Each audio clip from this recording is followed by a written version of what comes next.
Merci Madame Munch-Massé. Donc la crise sociale, on le sait, est provoquée par la crise sanitaire, est très loin d'être terminée. Et si on regarde un petit peu ce qu'en dit l'Observatoire des impacts territoriaux de la crise, les territoires métropolitains ont été beaucoup plus touchés par la perte d'emplois salariés que les autres territoires. Et on sait très bien que si la croissance économique repart, ça ne va pas forcément générer de l'emploi qui plus est. Donc en tant qu'élus locaux, effectivement, nous avons la charge d'être très actifs pour aider au mieux nos concitoyens.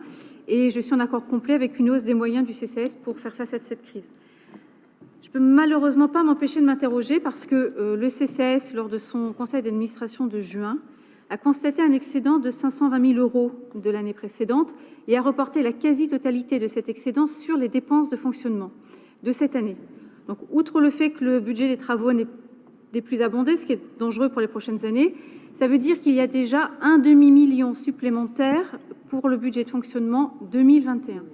Un demi-million supplémentaire. Donc les 36 000 € de la subvention que nous étudions ce soir, c'est bien peu finalement au regard de cette somme. Alors je m'interroge, est-ce que cette subvention est vraiment nécessaire? Et dans ce cas, l'augmentation des dépenses en un an est délirante et sans commune mesure avec la crise. Ou s'agit-il juste d'un affichage politique? Sincèrement, j'espère que ce soit un affichage politique, même si ce n'est pas tout à fait honnête et que ça soit un peu un début de campagne législative. J'ai une autre question concernant l'accompagnement des personnes sans domicile ou en domicile, mais dont il faut prévenir les ruptures. Vous l'avez dit, le CCS de Tours fait déjà de l'intermédiation locative et est même reconnu à ce titre-là au niveau national, au niveau de son expertise, au niveau de son expérience.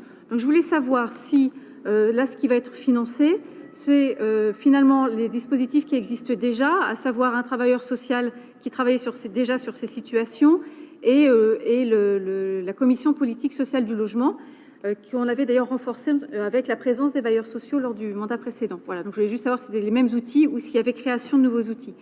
Et puis, pour finir, là, je vais m'adresser à M. Denis autant qu'à Mme Munch-Massé.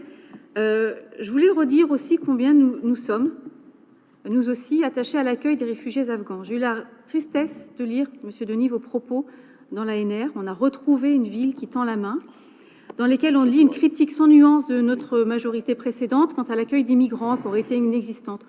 Au-delà des polémiques entretenues par certaines associations militantes, je voudrais juste rappeler qu'en 2015, lors de la prise du pouvoir par l'État islamique de la Syrie, nous avions déjà accueilli une quarantaine de Syriens, comme là nous avons accueilli une quarantaine d'Afghans, qui fuyaient le régime de terreur qui s'installait dans leur pays. Donc pour paraphraser un ancien président de la République, vous n'avez pas le monopole du cœur. Et je trouve nauséabond le procès qui nous a été fait à l'occasion de cet épisode afghan douloureux. Je pense qu'en plus, en disant cela, vous avez blessé nombre de bénévoles et de citoyens qui s'étaient engagés à l'époque. Je rappelle aussi que nous avions voté à l'unanimité un vote de votre groupe, à l'époque, appelant notre ville à l'accueil des Kurdes, et que, contrairement à vous, nous étions aux côtés des Arméniens il y a un an.